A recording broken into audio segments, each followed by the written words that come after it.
Welcome to the Freeman's Podcast. I'm your host, Joel Whitmire. Join us as we explore liberty, truth, and current events from a biblical worldview.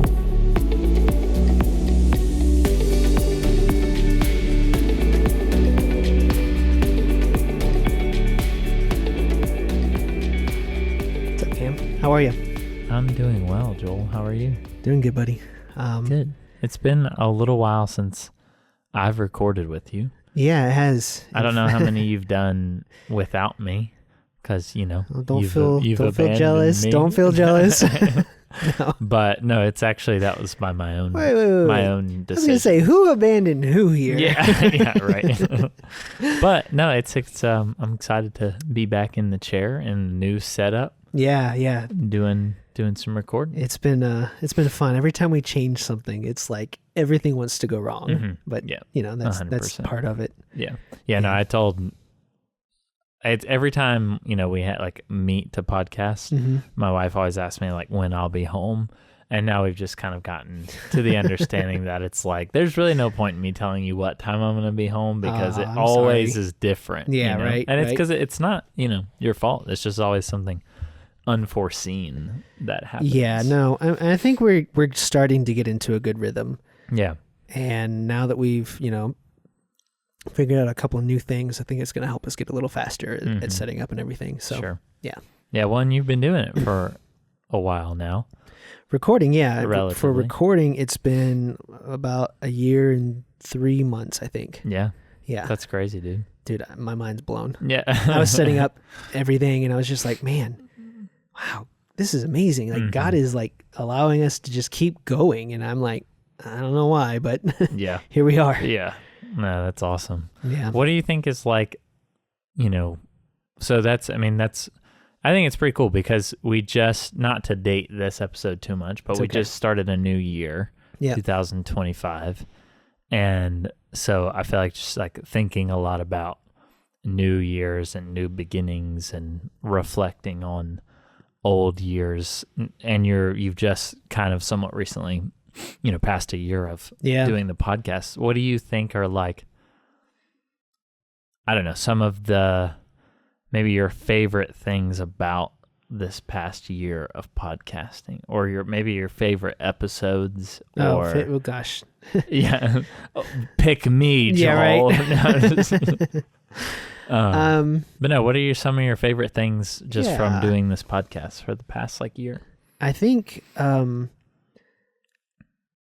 yeah, I don't know, man. I think I know this it is- sprung that question. on I you. know. It's a deep That's not the issue. question, I honestly, this might sound cheesy, but I think one of my favorite things is that we actually launched it. but- Mm. And that probably sounds really dumh, Yeah, but that's really funny. well, though, it's just because as you just and knowing Andrew you, and the it's other guys. Yes, yeah. I know. It's I the Lord is stretching me and did Mhm. this year, and I'm very grateful for you guys, because you guys have been part of that work of the Lord. Nice. To just and when I say stretch me, I've always liked to have my ducks in a row Mhm. before I do anything, and it's just the Lord's stop stressing about those things that aren't in your control. Just go. Yeah. Just get out there and go. Yeah. And so launching was huge. I was Mhm. doing it on July 4th of 2024 appropriately. And now we Mhm. are doing, the Declaration of Independence. We're here in the middle of it. Mhm. So honestly, I think if you ask what my favorite episodes have been, the Red Cup episodes are so much fun. Yeah. I love doing that with you Yeah, guys. those are super fun. You are going to probably appreciate this. Oh. Our episode on liberty. He loved it so much we recorded it 4 times. 4 times. Yes, indeed. Yeah. So that one, the gospel one, was just good. The content, I think that was one that I really started relaxing in. Mm-hmm. And that's something that you and I struggled with a lot at the beginning, which is why. Yeah, for the first one, for sure. Yeah, and that's why we recorded that one 4 times. Yeah. Because you and I looked like robots as we were trying to do this. And 100%. still sometimes I get people telling me I love the episodes, but you guys are really stiff. Yeah. And it's I know. Well, and I know I've had a few people say something like that to me too.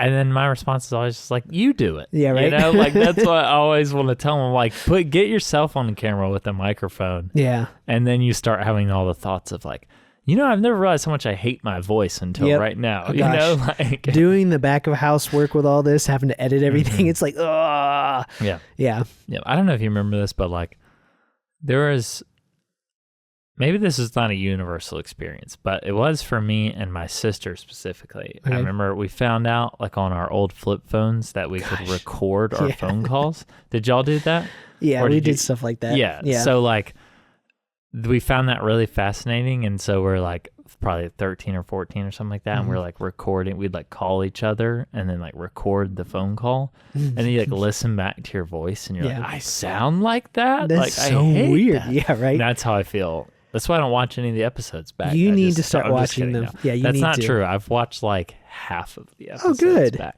Good. That's most of the ones I've watched. I think almost everyone that I'm not in. You've watched? Yeah.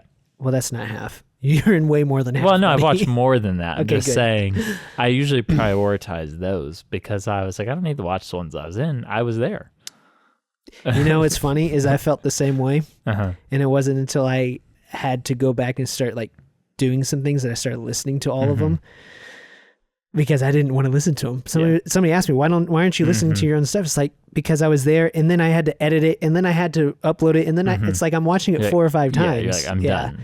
Well, then the other side of it, right, is that you think you remember what it was like recording something and then you listen to it back and you're like, I said that? Yeah. You know what I mean? There was one time I was listening to a Red Cup episode and I start cracking up and Mara was in the other room and she was like, what are you laughing at? And I was like, just something I said on the Red Cup episode. And she was like, you think you're that funny? I was like, no. I was like, honestly, just didn't remember that I said it. And it just cracked me up when I heard it. And I was like, nice, me. I just be an idiot. You know? No, that's the way I feel. I've heard myself say some things. I'm like, oh. But honestly, there are a couple of times where you and the other guys, and it's happened to me too, where I'm listening, I'm like, wow. I can't believe we sound intelligent. Yeah, pleasantly surprised too. That happens a few times too. Yeah. So that's awesome. What about you, man? Like with you doing this for over, because you've been here every step of the way too. Yeah. Minus a couple episodes. Like what's been some of your highlights or what's your favorite episodes? It sounds really dark, but I really enjoyed doing the Tyranny episode. So I have kind of like a weird obsession with, this is where you and I kind of differ on a lot of things, like historically, is that I like reading about like the really darker things that have happened because I think some of it's just that I think that as believers, some of us have a responsibility to like understand the sinfulness of man to a point so that way we understand, you know, what evil is up to in the world. Yeah. So we can defend against it. And I think that Tyranny episode was just a really good job of like, or just a fun and interesting look into like, yeah, I know I'm sick and twisted. It's, no, you're not. Stop it. But so it's like, it was an interesting look and I think useful look into like what tyranny as a form of evil tries to do. Like it has like a playbook that it runs by. Yeah. And when you understand that, it becomes easier to defend against that kind of thing. And so I found that one to be very interesting. I enjoy doing the Roman Republic ones just because, of course. You know, I got to talk more. Your spotlight, it was fun. And then the Red Cup episodes are a blast. Yeah, they're just so fun. Much fun. Yeah, so. And I think, you know, with the Tyranny one, and I'm glad you brought that up because that's actually going to be a good segue into what we're about to do. Right. The Tyranny, there was a whatchamacallem, it's a story. I was listening to a story once. It was in audio form and people were like acting it out. I think they call that audio drama. And it was a long time ago that I heard it, but it was about the French Revolution and some like teenagers, young adults had made it out and made it to England. And the young man who was originally English was like, I don't know what I'm going to do with my life now after living through that. And one of the other characters, a young woman, she looks and is like, well, now that you've seen it, now that you know, spend your life to make sure it never happens again. Yeah. And I think that that's the importance of being aware of things like tyranny and specifics of tyranny and that kind of evil, is that way you can know it so it doesn't happen again. Yeah. And that's part of what we want to do here with the Declaration of Independence, is we want to look at it and to be aware of what they were going through and hold it up as a standard so that way we can see and make sure what happened doesn't happen again. Yeah. So yeah. Cool. Well, then we should just get into it. We should just get into it. So if you're just jumping into this, as what I think would be good is just a recap on what we've done so far. Is in our last 2 episodes, we just went over the history. If you remember, we went over all that history of history. Yes. Of the what led to the Declaration of Independence in America. Why did we go from British subjects who helped aid England in the French and Indian War, and where they won all of North America from the French, how we went from that to the United States, from breaking away from England. And we looked at a lot of things, and what we discussed in those episodes was that fundamentally, and everybody's heard the phrase separation of, nope, wrong phrase, different episode. Everybody's heard the phrase no taxation without representation, right? And people want to automatically think, oh, it's just about taxes. Yep. That's not even what that sentence is about. It's about no representation. Yeah. And the original phrase was taxation without representation is tyranny. Yeah. By James Otis. And his whole point was like the British subjects in America, they had the right that no laws that could bind them could be passed without their consent. And because they could not give their consent, physically could not give their consent in the Parliament of Great Britain, Great Britain, not just because of that, but it's a huge piece of it, they did not have a jurisdiction over the colonies. Their own, the British Constitution, they didn't have a jurisdiction. And here they are starting to pass these laws that bind the colonies without their consent, and it was breaking their constitution. It was breaking the law. Yeah. And so because of that, there's a lot of protesting, a lot of appeals, and Great Britain, they repealed a lot of things, but they ended up keeping in place what was known as the Declaratory Act, which basically said the Parliament of Great Britain can bind the colonies in all cases whatsoever. Yeah. And the Americans looked at that and like, you got to be kidding me. Like, that's worse than anything you've done yet. Right.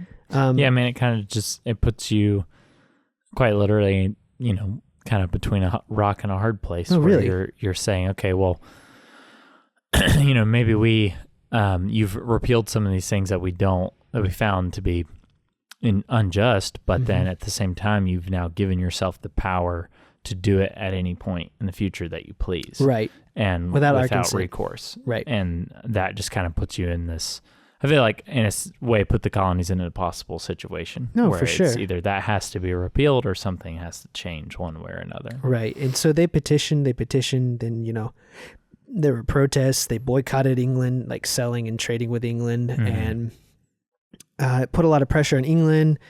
And basically, the crisis kept heating up.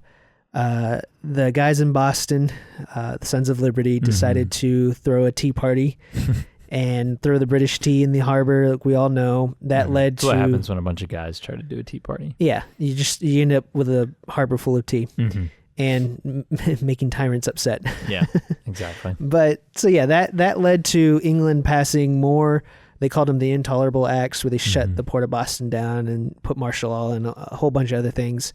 And that ended up leading to the shot heard around the world at Concord and Lexington. And that was precursor to the second, I don't know, I want to say the Second Continental Congress. I don't remember how the dates line up, but I think it was going on. The Second Continental Congress was going on when they heard about what happened in Lexington and Concord. And that's what triggered everybody, like, oh man, we are now at war. England has, sent troops and starting to shoot and now we have to defend ourselves as the colonies. And so they started arming the local colonies, and then in the Second Continental Congress, they get together it was June. The Richard Henry Lee proposed a resolution to declare independence. Mm-hmm. I think it was late May or June, but they took 3 weeks off so they could basically write back to their constituents to find out what they want. Mm-hmm. And they end up coming to the point of July 2nd. They vote, it passes, and July 4th is when they sign it. And that's the day we all remember and celebrate. And that's what's leading us today and what we're about to do. Cool. That was a good recap, Joel. I appreciate it, bro. Nicely done. So the Declaration, this is also a bit of a recap for us. Why? And that's something that we ask, like, why go over it? Why should it be important? And for some people who might listen, it's like, well, you might have the opinion, well, of course it's important. Why wouldn't it be important? It's history of America. But there are a lot of people that don't care. Yeah. And I think why is, if we don't understand this, we won't understand who we are as a people, and we are not going to understand where we are at today. Mm-hmm. And I think a lot of people, I don't know, they also kind of take the perspective of like, well, now we have the Constitution, so we don't really have much need for the Declaration because it was inspired, the Constitution's inspired by the Declaration, so it's kind of like we just needed that to make the Constitution, and now we're good. Yeah. But I sense that you would probably disagree with that perspective. Well, we've also talked about that a number of times. Yeah. I do disagree with that because you can't have one without the other. If you were to remove the Declaration of Independence, the Constitution it will crumble on itself.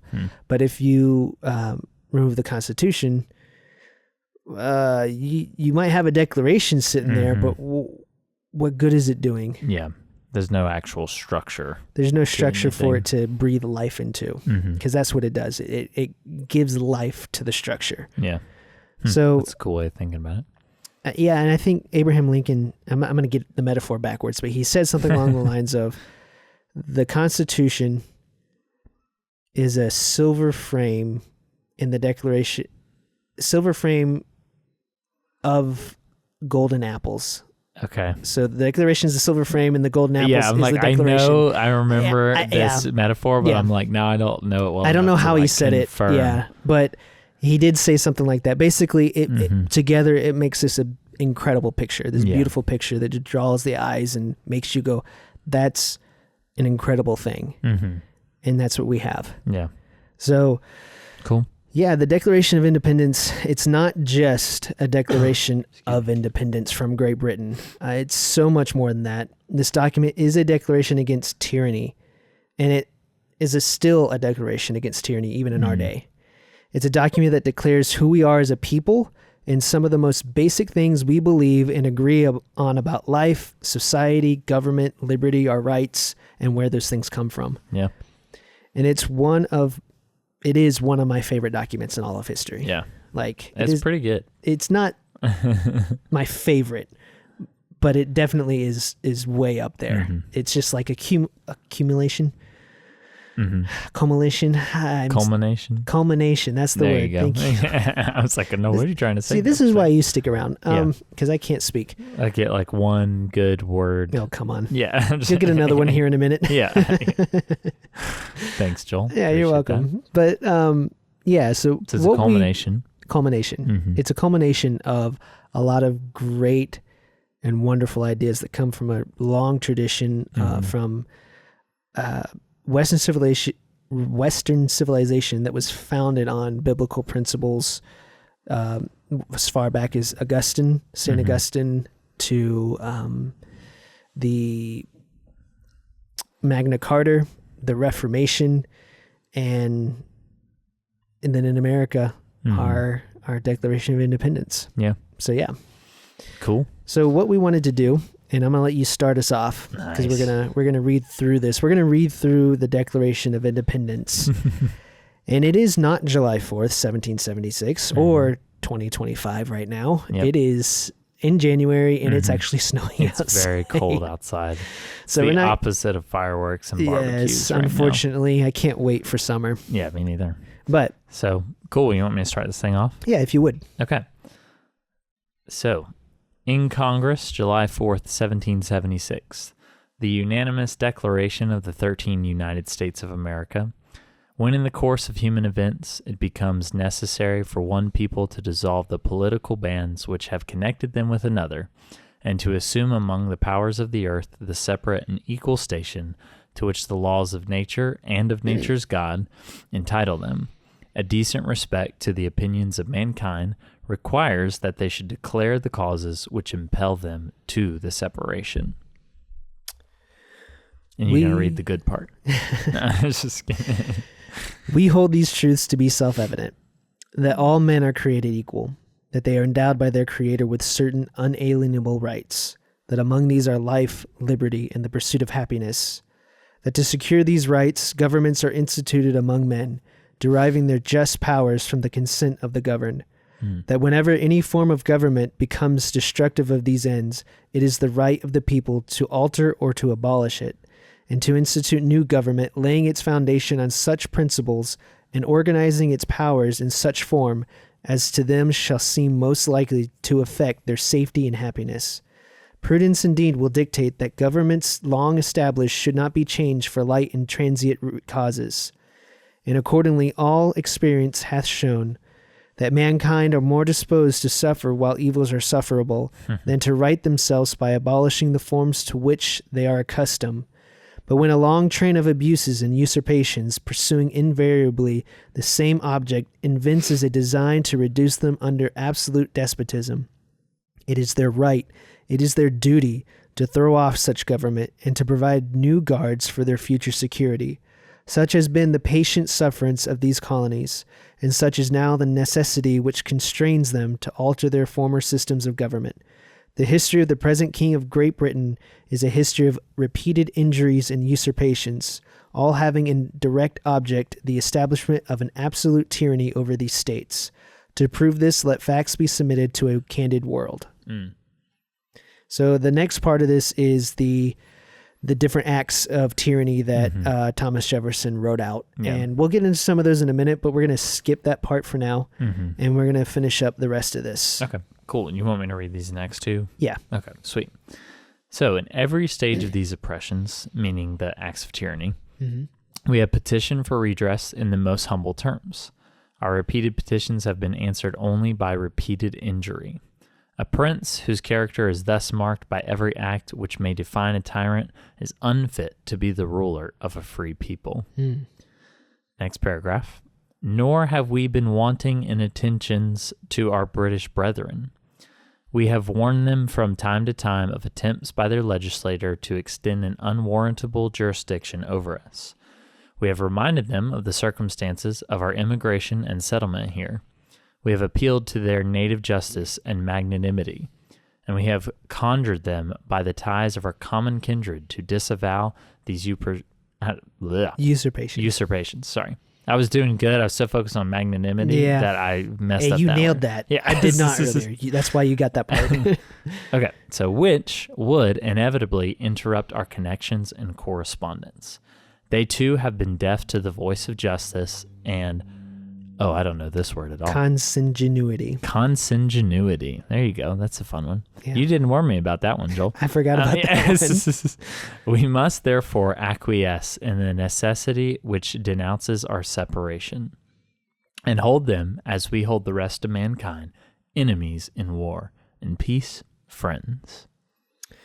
We therefore, the representatives of the United States of America, in General Congress assembled, appealing to the Supreme Judge of the world for the rectitude of our intentions, do in the name and by authority of the good people of these colonies solemnly publish and declare that these united colonies are and of right ought to be free and independent states, that they are absolved from all allegiance to the British Crown, and that all political connection between them and the state of Great Britain is and ought to be totally dissolved, and that as free and independent states, they have full power to levy war, conclude peace, contract alliances, establish commerce, and to do all other acts and things which independent states may of right do. Nice. And for the support of this declaration, With a firm reliance on the protection of divine providence, we mutually pledge to each other our lives, our fortunes, and our sacred honor. Nice. And that concludes the Declaration of Independence of the United States of America. There you go. I love that document. It's so awesome, good. Dude. There's so many good little nuggets in there. Yeah. And things that you don't think about.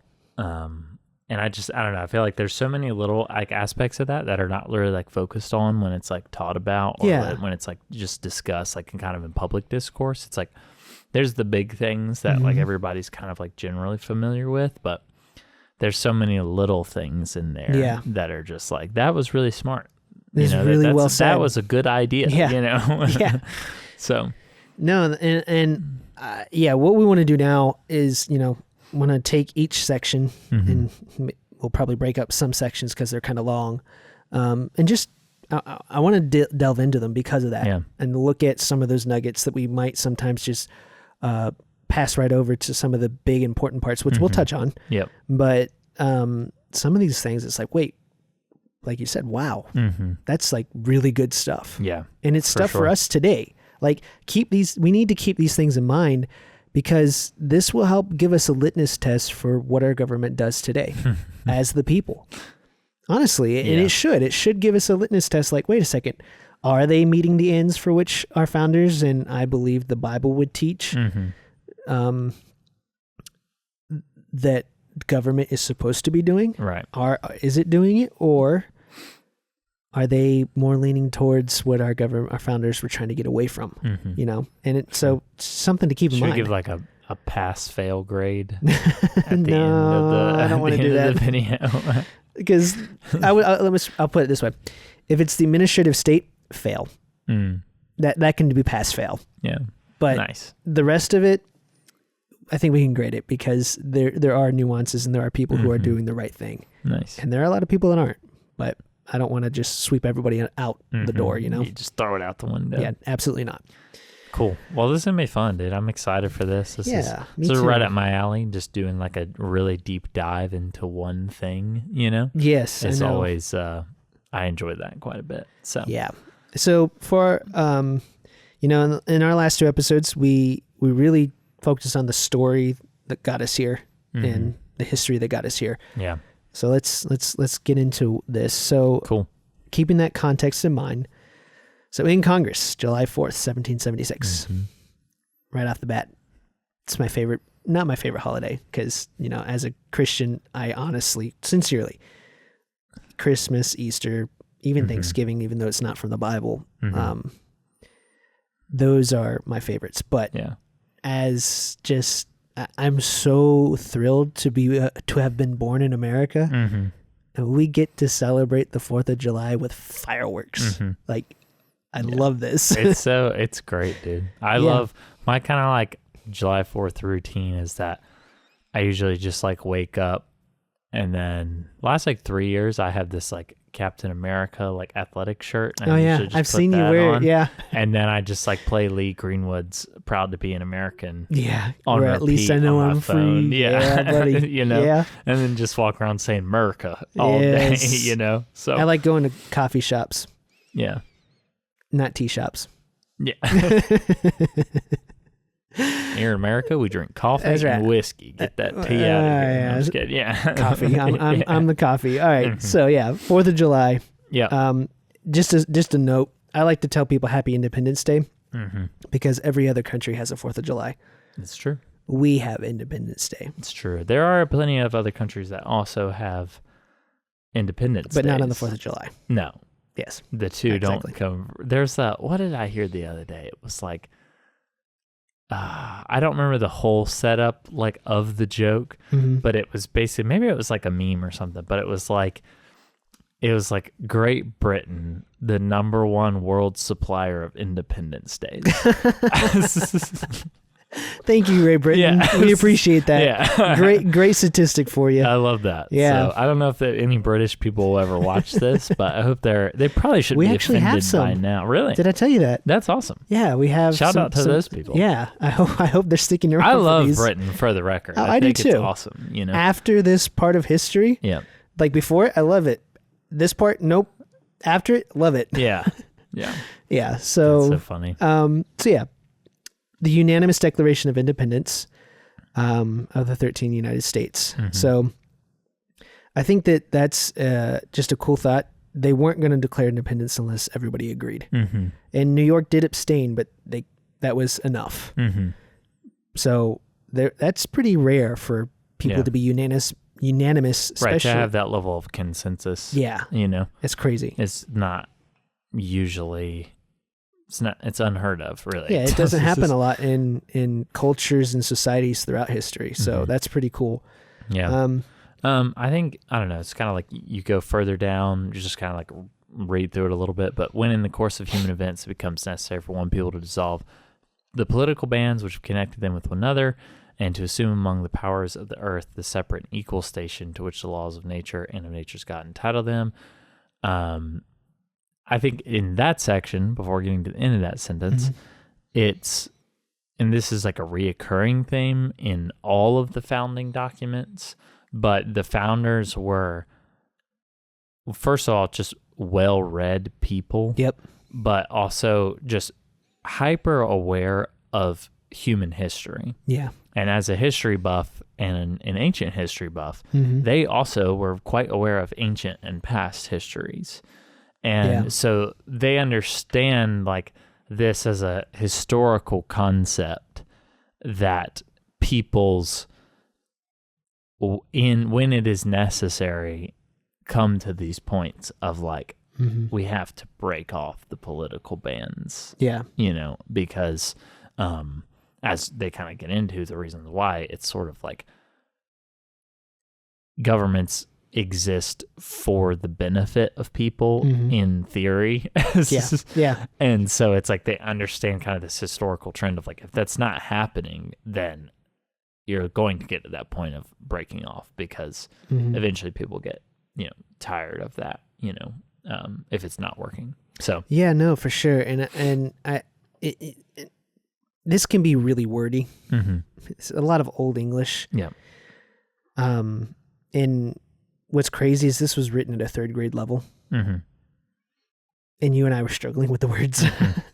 Yeah, no. But I just think about that. Like you were saying, like they just had this concept of history, and saw themselves as they understood that they were at an important point in history. Like what they were about to do didn't happen a lot, and it wasn't something that they were taking lightly. But they also, this is in that sentence you just read, that's the first mention of God in the document. And I want to touch on that, the laws of nature, nature's God. I want to touch on that in just a second, because a lot of people, there's a lot of controversy on that. But just the part here, they understood where they're at, and they understood that they were having to dissolve those political bands, and that they were now going to assume, and what they mean by here by assuming that among the powers of the earth, they were basically, we're going to be just like the other countries, the other states, and we're going to be separate, and we're going to be equal to them in station. And then they get into the part of which the laws of nature and nature's God entitle them. And they understood that the way God created nature in his law of nature, and then his own laws entitle a people, if they're going to be their own country, they're entitled to be seen as equal and separate from all others. Right. And I think there are some, you know, just thinking about that, some biblical principles throughout the Word of God about how God forms peoples. He sets boundaries of the peoples. He raises up nations and brings them down. Yeah. Right. These are all his workings, and when they say here the laws of nature, a lot of people want to say, see, a bunch of deists. But that laws of nature was actually for centuries used by Christians way before the rationalist deist ever showed up on the scene. And the rationalist deist hijacked the term and tried to use it for themselves. And the people of America, having just gone through a great awakening under George Whitefield, the Wesley brothers, Jonathan Edwards, and just this fresh revival of religious sentiment and belief in Christ specifically, they would have understood the laws of nature to mean, and there are documents where they wrote out what they mean by it, the law of God, the creator and founder of nature. It's his laws that dictate and control nature. Okay. Right? Well, even in the Declaration, they say the laws of nature and of nature's God. Right. So it's like implied, like, they have these laws of the universe, of like the way the natural world is ordered, but it was ordered by a God. Right. and just God in general. Right, exactly. And so like laws of nature and of nature's God, it's redundancy on purpose. It's laws of nature that God established and his own law by which we can know the laws of nature. Right? Okay. So it's not a deistic statement. It's actually a very Christian statement. Okay. All right. So they saw is that the laws of nature and nature's God entitled them to that separate and equal station among the other powers of the earth. And then the last sentence of this part, a decent respect to the opinions of mankind requires that they should declare the causes which impel them to the separation. Basically, we want to tell everybody what we're doing because we respect their opinions, and honestly, they were going to need their help. They were going to need the Netherlands' help. They were going to need France's help. They were going to need Spain's help against the mightiest army in the world. Yeah. Navy and army. Yeah. Yeah. So. Well, and then there's sort of the nature too, where it's like they've obviously already, petitioned Great Britain about their reasons, like their grievances. But there's sort of this thing in here where it's like, I don't know, it's like kind of like you break up with a girl and then you're like, they say, what did I do wrong? Yep. You know what I mean? It's like any respecting person would be like, here's why I broke up with you, rather than just leaving it out there. You know what I mean? So this is like, the Declaration of Independence is just America's breakup text to Great Britain.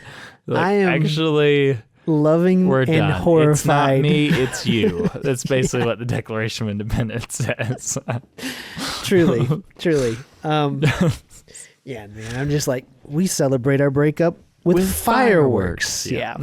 To quote a great skit from Studio C. Studio great C. group. Yep. So funny.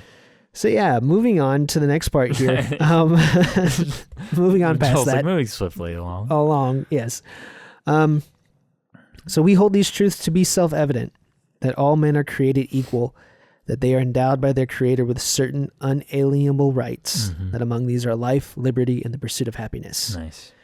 So that's, sorry to cut you off, but first thing here is like, this is the most recognizable line in the entire of the Declaration of Independence. It's probably the most recognizable, I would argue, thing from the America's founding. Yeah, like honestly. Memorable thing, because most people can't tell you any specific line of even the Constitution. You know what I mean? And matter of fact, a lot of people, if you ask them to quote the Constitution, would probably say this line. They do, actually. Yeah. And I've had to, I cringe every time. I'm like, no. I love what you're doing, but wrong thing. Wrong thing. Yep. Exactly.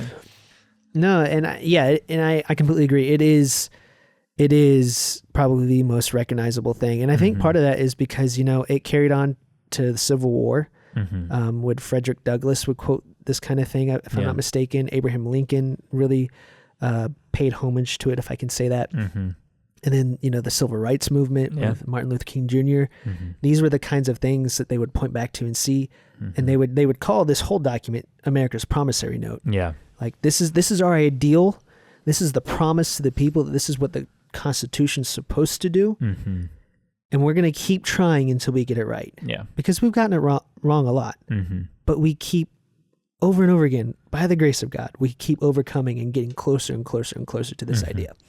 Yeah. And, we can, the point I was going to make, we can make that later when we get to the kind of the concluding thoughts. Oh, sure. So yeah, like just this, we hold these truths to be self-evident. He's about to describe what those truths are, but the idea of self-evident,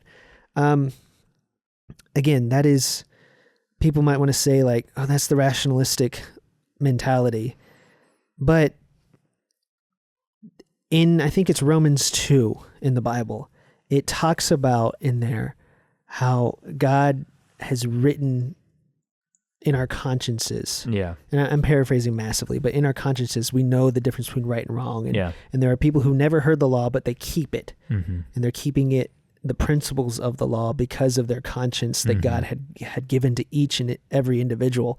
And that's the idea of these things being self-evident, that we know because of who we're made in the image of, as we're about to get into. And it's like the idea that like anyone can understand this, right? It's not like just something that has to be like, you know, they're arguing. It's like, this isn't just something we've made up, or this isn't just something we've thrown together with legal jargon and try to like twist around. It's just like, this appears to be self-evident to like, if anyone were to kind of look at this, or just look at man and be able to like deduce these things. Yeah, exactly. And I appreciate the way you were saying that, because anybody can learn them. Anybody can see and understand these things. So they're first appealing to our nature as human beings made in the image of God. That's the first thing they're appealing to. Yeah. And they actually even say that here, that all men are created equal. That's the first truth, that they are endowed by their Creator with certain unalienable rights. Okay, I'm going to stop right there before we get into what those rights are. Yeah. we do a lot of talking about rights here in the podcast, and you were on for those episodes. Yep. But, you know, a right, as we define it in those episodes, it's a defense. It's a just claim that defends us from the wrongdoing of other people, be it individuals or government. Yep. That's what a right is. And the idea here is that we talked about there is that there is no system of justice. Justice doesn't exist without a system of rights, which is why we have them. Yeah. And you can see them in, you know, the 10 Commandments, and I don't want to get in rehash that whole episode again, but you know, you have the right to life. Why? Because God says, "Thou shalt not murder." And therefore, it is right that you live. Yeah. You shall not steal. Therefore, it's right that you own your property. Right. So these are God's. This is where we can see a lot, not all of them, but a lot of our rights right there in Exodus 20, Genesis 1 and 2, especially freedom and liberty. You can see those rights there, and dominion and all that. But with this being a self-evident truth, that being created equal with other men, and then that we have a Creator, that's not as self-evident, but even God says He has made it clear to us in all that He's created. Yeah. We have no excuse in Romans 1, and that we have these certain unalienable rights. We know when a right's been violated, even if we've never put words to what that right is, because of that sense of justice and right and wrong that God's put in our consciences. So that's another emphasis on that appeal to the way God has fundamentally made mankind. Yeah. Cool. Well, I think, I don't know. It's, you know, I think the coolest part about this, and it's really quite profound, and for several reasons, but the fact that, you know, they include this line in here of, you know, we hold these truths to be self-evident, that all men, and we discussed this for the podcast, that entails, it essentially means mankind. Yeah. Man and women. Yeah, and I'm glad you brought that up, because like we talked about, all men are created equal. They weren't leaving out women. Yeah. The way that the translation of the Bible was at the time, and just how English worked, is that when referring to men and women, and people can disagree with it, this is not a good thing, and a lot of people don't even do it nowadays. Right. But this is just the way it was. When referring to men and women and just using one word, it was mankind or man that they would use. They would use the masculine form of the word. Right. And even the Bible does that. In the beginning, God created us in His image. In the image of God, He created them. Male and female, He created them. That was mankind. Right. Right. And so that's all that is. It's not. They're not. They weren't. Yeah. It's the normal cultural vernacular of the day. Yeah. It wasn't excluding. It was their way of just mankind, all of them. It's like men and women, statement. everybody. Right. Exactly. But what I think is really cool about this sentence, is that the fact that within this sort of like founding, because I tend to kind of look at the Declaration in a lot of ways as like, while the Constitution may be like the actual sort of like binding legislative document where it sort of outlines this it's the law framework of the law that has to be followed. The Declaration of Independence is like very much like the philosophical document in the sense that it's like all this has to be like the motivations behind the laws and why you keep up, the mental sort of framework. And what they include in here is that all men or mankind is created equal. Right. That they don't say all mankind that are born into a certain level of socioeconomic status are created equal, and other people are less than that. They don't even say in this, right, that all like mankind who are like born again Christians are created equal. Yeah, they don't say that. They say that all mankind is created equal, which we could spend an entire episode just talking about that. But it's like, one, that is a Judeo-Christian idea. Yes, profoundly Christian. True. Yes. Its origins are found in the Judeo-Christian tradition. Yes, right there at the beginning, like in Genesis. Right, exactly. In Genesis, all men and women are created in God's image, which makes them equal in their nature. Equal in value, equal before the law, equal in the worth that he places on each individual, no matter their ethnicity or skin color. And again, they didn't get everything right in our founding, but this statement was earth-shattering, historically earth-shattering, just because no other people started out like that. Nope. Acknowledging that truth that this is the goal, this is the ideal. Yeah, they didn't start right. But that's what they were trying to do. That's what they were going for. Yeah. Right. Well, and it's like you have, it's again, back to this kind of historical idea, you just touched on this understanding where it's like, this is not normal in human history to assume that when a government forms together. Usually governments are formed together on factionary alliances. So it's like whoever is in power who is equal. Yeah. Know, and even something like if it's like communist is like trying to get at this idea of equality in a really unequal way. Yeah. But so it's like, again, this sort of like historical understanding that the founders had was like, they know that they're doing something, and there's the tradition in English common law of equality too, but it's like they know that they're doing something that's the exception, not the rule throughout human history. For sure. And as you touched on, while there still were parts of American society after founding that were not treated equally under the law, it's statements like this that laid the foundation, which paved the way for those laws to be repealed. Yes, exactly. And for things like it's set up for what would end up being the triumph of ending slavery in America. These are the setting up of that. And it again, it wasn't perfect, but nothing is apart from Christ. No. But it's been going and getting better.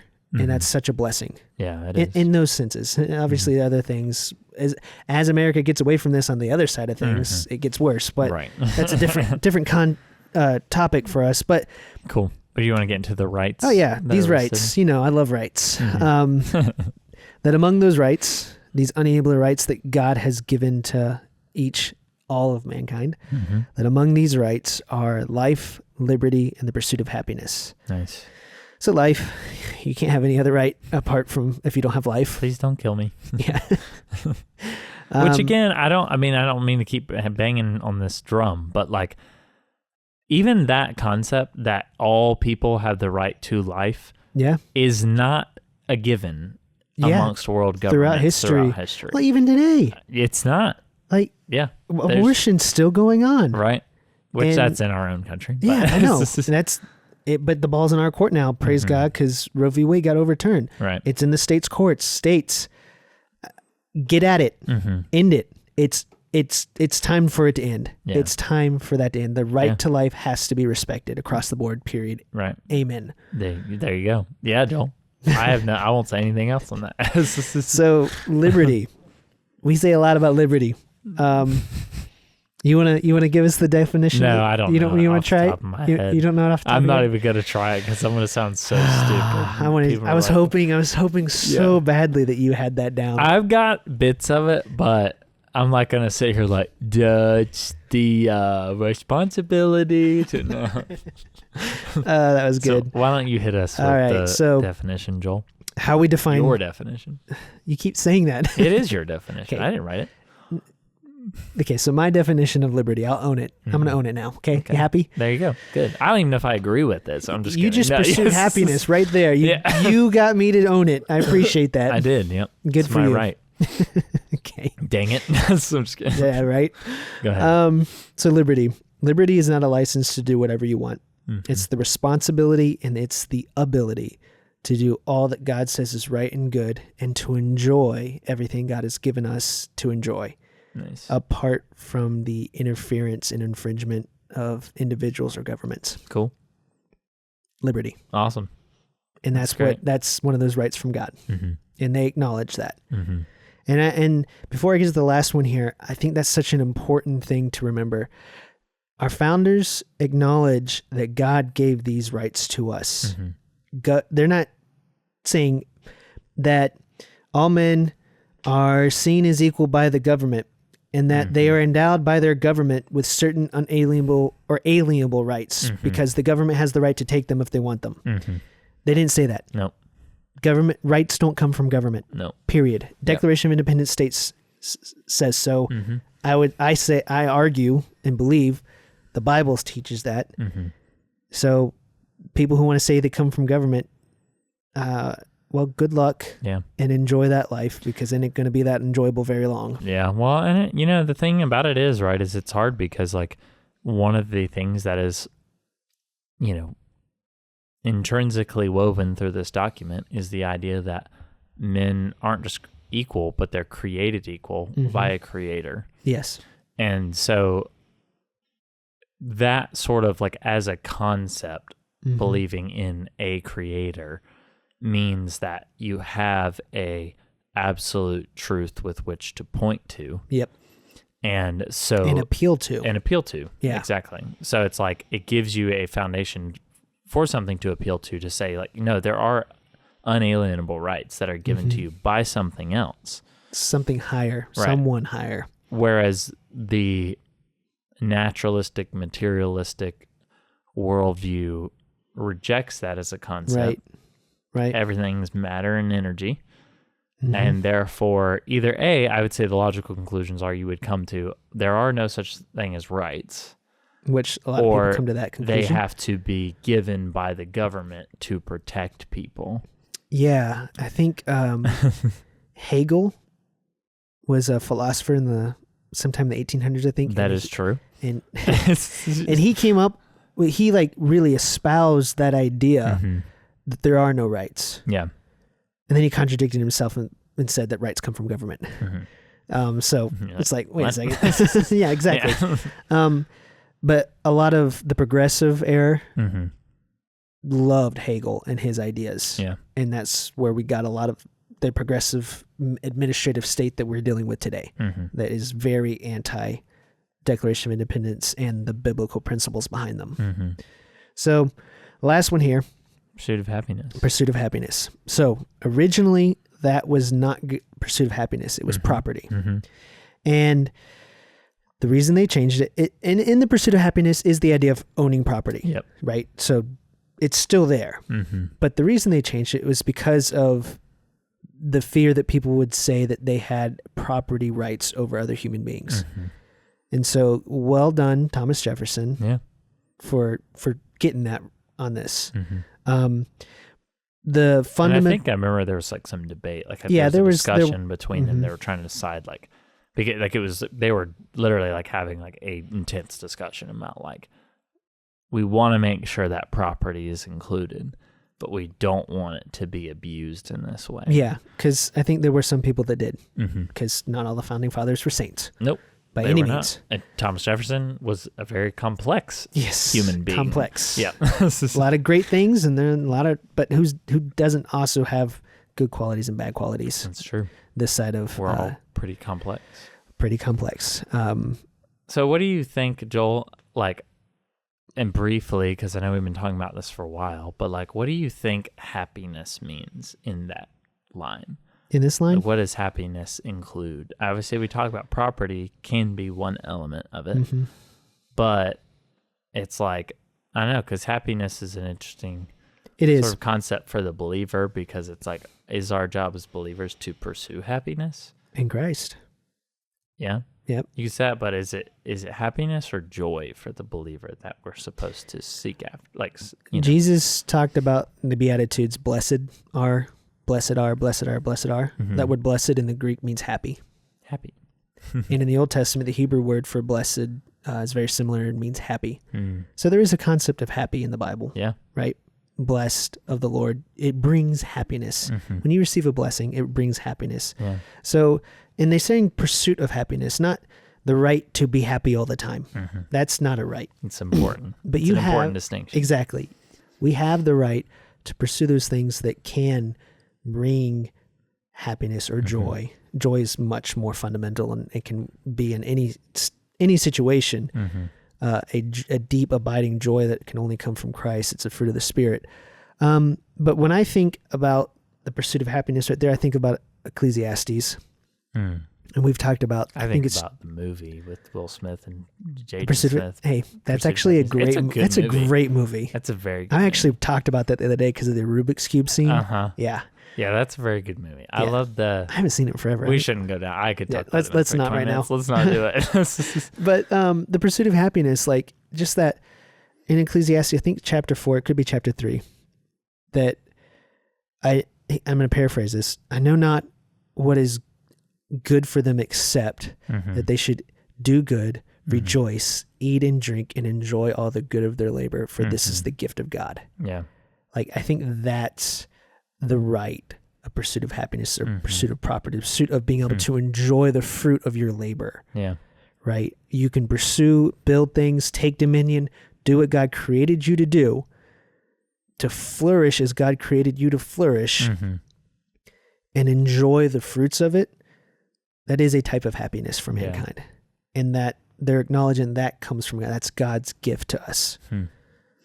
That's cool. And that's a really interesting, like, kind of way of looking at it, because that in and of itself is like more fundamental than just property. Yeah. Right. It's like, because that's like what the purpose of property is, like in its fulfillment. So it's like, there's definitely some wisdom and prudence to saying the pursuit of happiness over property. Yeah. Or money, or like something like that, Right. And see, I was going to say this a minute ago, William Blackstone, he wrote massive commentaries on the law, and all the founding fathers would have read him, especially the lawyers. But he breaks out the fundamental liberties or fundamental rights of mankind, and he says life, liberty, and property. But like, property to him wasn't being able to own other people. And so the founding fathers were trying to figure out a way, how can we word this to include property? Right. But not to let people make that argument out of some, generations from now, because they tried to. They did, for sure. Praise the Lord, it failed. But those are the three fundamental rights: life, liberty, property, or pursuit of happiness. The way they understood, not this modern hedonistic idea of pursuit of happiness. That's not what they would have understood. Yeah. No, that's cool. I don't know how much longer you're wanting to talk about this, but did you want to like briefly touch on a couple of these sections? Yeah, I do. I wanted to at least get to them and go over them, because the rest of this, honestly, this is what tells us whether our government's doing well or not, whether our Constitution is fulfilling its promise or not. Right. This is this next section, that first section for sure. Like, got to have that, got to understand that it's like come from God. Basics, like, right. Yeah. Right. But here's what they said about those rights. Okay. That to secure these rights, governments are instituted among men, deriving their just powers from the consent of the governed. I love that sentence so much, because I believe that encapsulates, if I said that word correctly. No, you did. You nailed it. Man, praise the Lord. Yeah. Man, if people only knew the day I've had of trying to pronounce things. Yeah. To secure these rights, governments are instituted among men. Mm-hmm. The purpose of government is to protect those God-given rights, Mm-hmm. to acknowledge that God gave them, and for government to be just and good, it's to protect life, liberty, pursuit of happiness, and all the other fundamental rights, Mm-hmm. right? That is government's purpose. Mm-hmm. And they get their just powers, not just any powers. Yeah. They have to be just for them to be good. Mm-hmm. Their just powers come from, this is again, we talked about it in our last 2 episodes, the consent of the governed. Mm-hmm. Like, let that just sink in. Without your consent, it's not just power. Mm-hmm. And if it's not just power being exercised to protect your God-given rights and liberty, and especially not from your consent, it's not just, and it's tyrannical. Mm-hmm. Period. Cool. There we go. I don't have anything else to say about that. All right, so Awesome. moving on to the next one. I can read the next one. Yeah, please do. Just kind of get through it. So that whenever any form of government becomes destructive of those ends, or these ends, is what it literally says, Mm-hmm. it is the right of the people to alter or to abolish it, and to institute a new government, laying its foundation on such principles and organizing its powers in such form as to them shall seem most likely to affect their safety and happiness. Yeah. Yeah, I mean, I don't know. There's a fascinating, deeper conversation about the idea of the right of the people to alter and abolish their governments. You know, I think everyone is in agreement that, like, yeah, people should have the right to alter their government. That's like, you know, democracy, republic, like all of those ideas, things, right? Like, people agree if you didn't have the right, that. you could never pass any law. Yes. That's, you know, you're an absolute monarchy if you don't have the right to alter your own government. Well, yeah, but even if somebody's altering it. Yeah, exactly. Somebody is. Exactly. But then it's the abolish it that I think some people today, even Americans, would struggle with. And even that's an idea that I feel like I, as like a Christian, like have wrestled with this idea of like, what is the point that you are willing to like overthrow your government, and to what ends are you willing to go to and I think some very careful reading needs to take place here, because listen to the language. It's very, very particular. And whenever any form of government becomes destructive of these ends, they don't just neglect protecting the rights. So they've now become destructive, right? They're now, they've gone beyond not doing what God set up government to do, which we've talked about that in another episode. It's jurisdiction. They're not only beyond that, they're now attacking the very reason God instituted it in the first place. Yeah. So keep that in mind. When that happens, it is the right, that means it's the just claim of the people to alter or to abolish it and to institute new government. That's the key thing. Anarchy. That's what it's supposed to be, right? See, that's why they didn't put a period after abolish it. It's in the middle of a sentence that it is alter or to abolish it and to institute new government. Yep.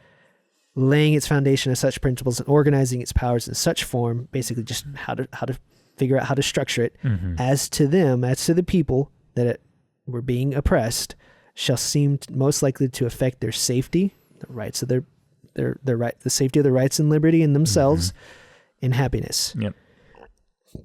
It is, and this is something that I remember Wayne Grudem. He has a book called he's a theologian, for anyone who may not know, but he has a book called Politics According to the Bible.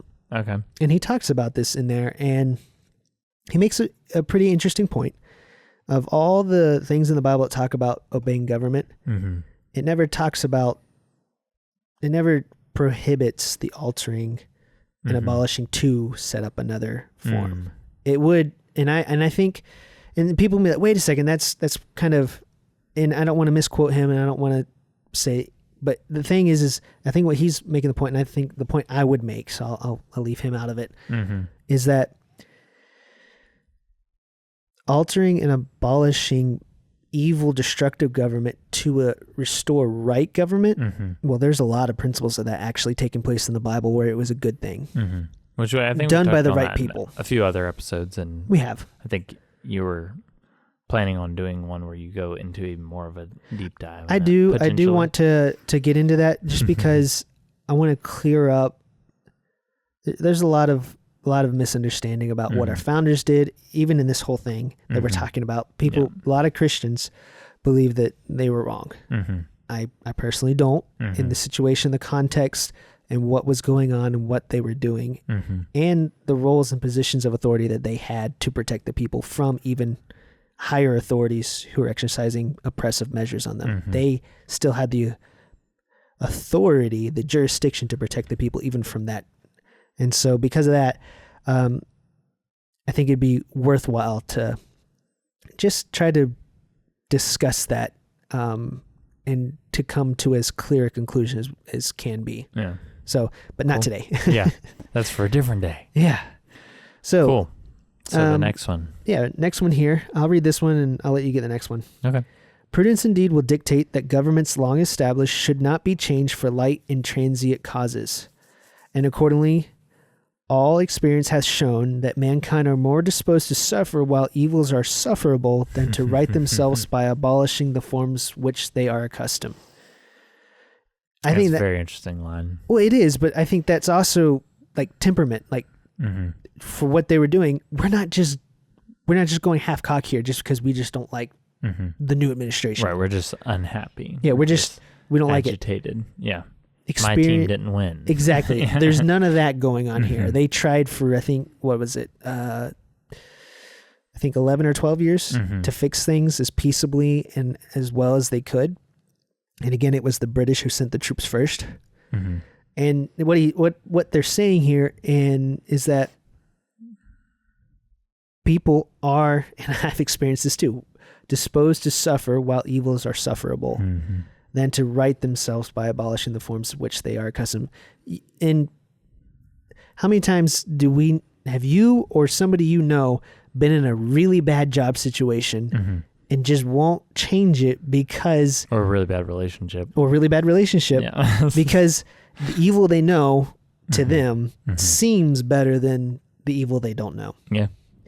And so when you're accustomed to something and you have hopes of actually being able to fix it, especially with government, there's no grounds for trying to declare independence and throw something off and abolish it to institute a new form of government. If there's ways to fix it. Yeah.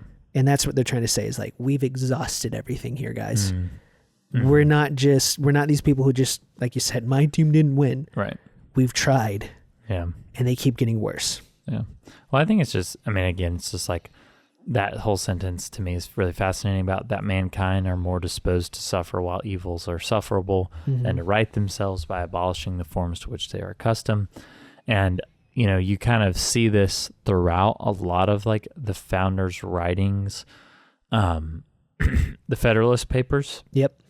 Are Alexander Hamilton, for all of his own personal flaws and things that he probably should have looked, which he did to like an extent, especially later in life, looking inwardly about his own issues. But like, if you read the Federalist Papers, he has a very robust understanding of human nature. Yep.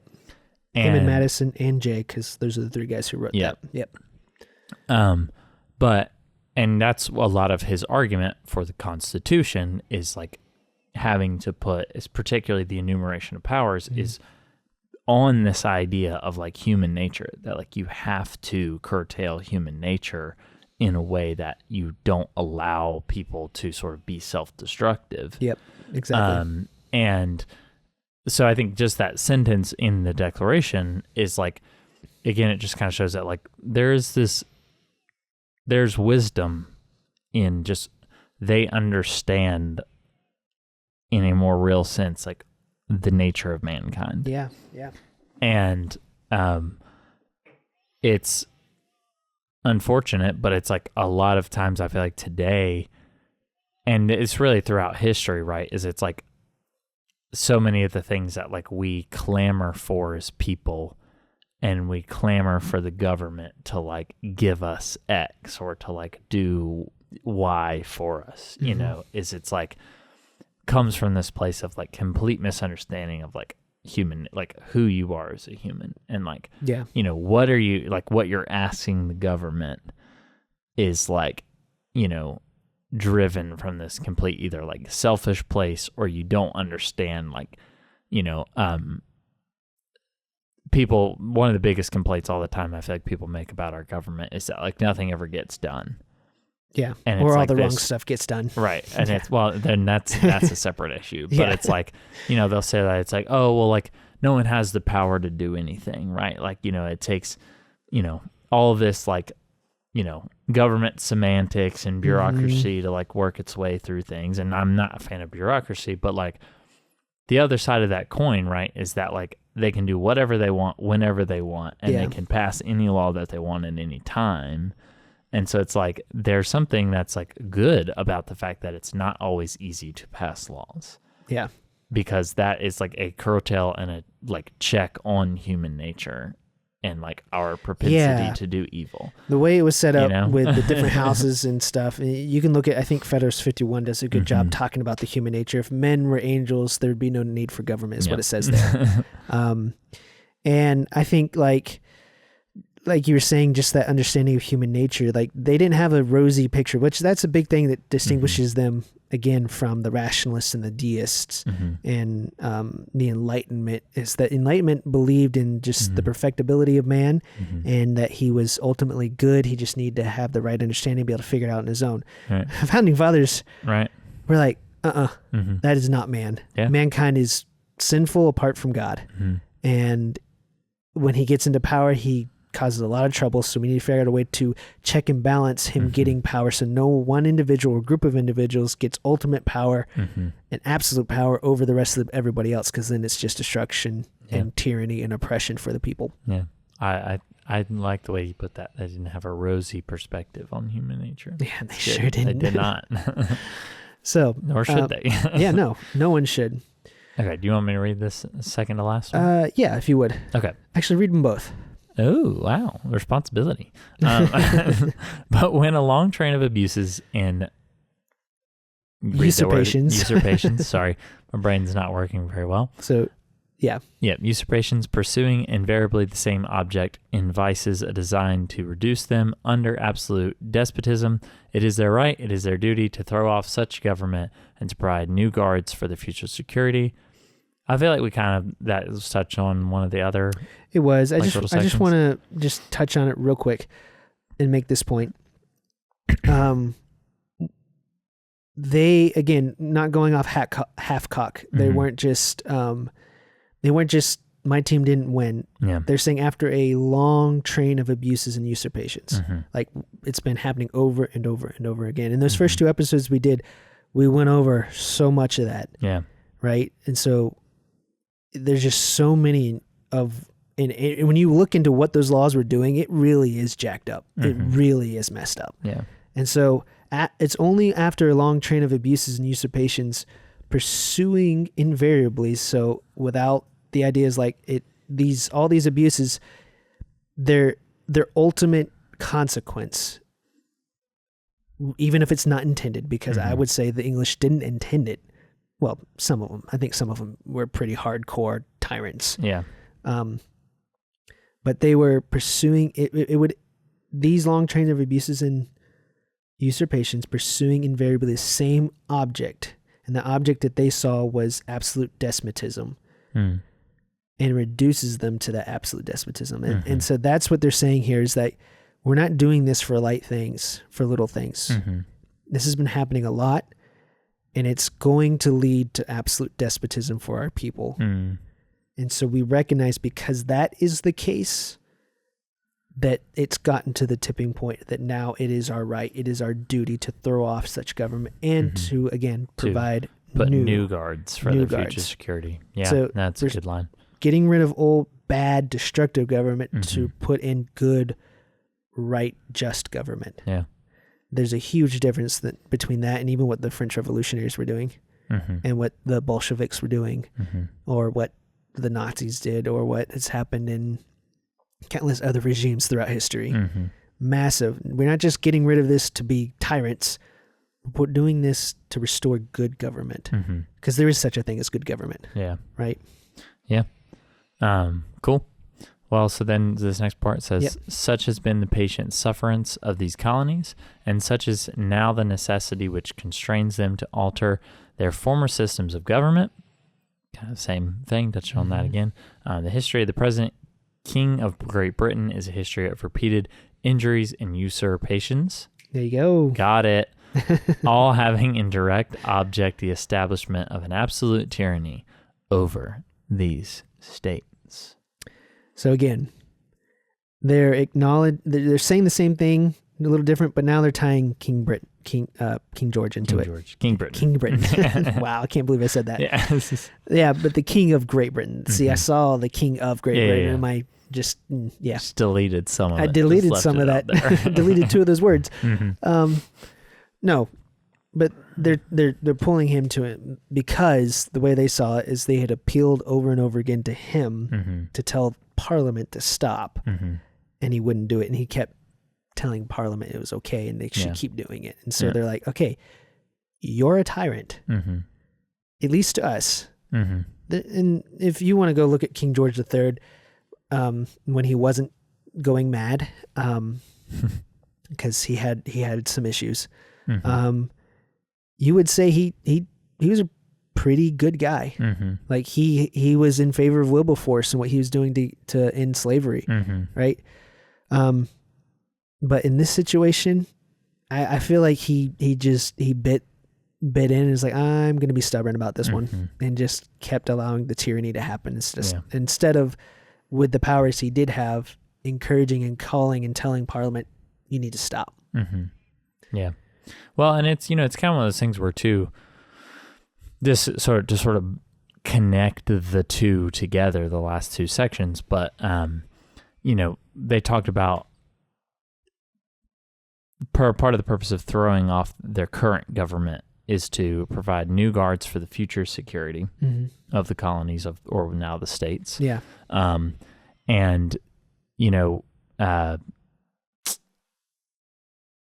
then kind of appealing to like this history or this pattern of, in their eyes, what the King of Great Britain has been doing is, this establishment of an absolute tyranny. And so this is what I feel like has been really eye-opening to me about like going through the history and looking at this, is going back to the Declaratory Act. And a lot of the issue stems back to not just this idea of like what they have done, but what they have now given themselves the self-appointed right to do in the future. Power, yeah. And that is where you can understand, and I feel like this has like made me become even more sympathetic with like the American cause from that perspective of like, okay, yeah, they put them in a really difficult position. If it, trying to look at it from like I'm not an American, like if I was just looking at it objectively, and like while they weren't facing like the most absolute worst conditions that humans have faced in all of history. No. Right? Like relatively, they still had it pretty good. Yep. But they had established a position at that point Great Britain had over the colonies where it was like, you now have the right to do whatever you want to us. Yeah. And that makes us afraid that we are going to end up in absolute despotism because we have now no recourse. Yeah. To do anything in Parliament to protect our safety and our well-being and things like that. A benevolent despot is still a despot. Honestly, because with that power, the Declaratory Act, who's to say the next king or the next group of guys who get into Parliament doesn't go, you know what? We're going to take all their property. Yeah. Because they gave themselves the power to do so without their consent. Yep. No stopping. So yeah. Yeah, I completely agree with you on that. But and sorry to cut you off, but like you look at the rest of the history of the imperial world and the European imperial world. Like there's plenty of other examples where the colony is being used, like they're just being used as like a resource suck for the metropole is like the scholarly term for like the home base colonies. London, it's like right in London. It's like so. It's not unreasonable for like the Americas to be like, hey, like this doesn't bode well for us. Exactly. Especially if you look at Rome and Greece and their colonies and how they were treating, like, wait a second, because they had history, they had examples to look at. Yeah. So yeah. For sure. I think this is a really good spot to take a break. Cool. And get ready for our next episode. But just looking, remembering that the Declaration of Independence, it is a declaration against tyranny, against bad government that would be destructive again towards its own ends that God established government for in Romans 13, to be his servant for our good, and to punish evil and reward good, I think, as it says in First Peter. But yeah, so that's kind of where we're leaving off here. We'll pick right back up to in the next part where some of those acts that Great Britain did, some of those tyrannical acts, that's what I was trying to say, that the king allowed to happen, and we'll go over a couple of them. I'm gonna go after King George now. Yes, it is. But even in this, you'll see that they go after Parliament. It's by means of George. Yeah. All right. Well, thanks for doing this, bud. This has been fun. I've loved this one. This is fun. This has been fun. This is awesome. Yeah. Well, thanks for listening, guys. God bless. Cool. Thank you for listening to the Free Man's Podcast. Be sure to like and subscribe for more great episodes coming your way soon. For more information and to sign up for exclusive bonus content, you can visit our website, thefreemanspodcast.com. Thanks again for listening, and God bless y'all.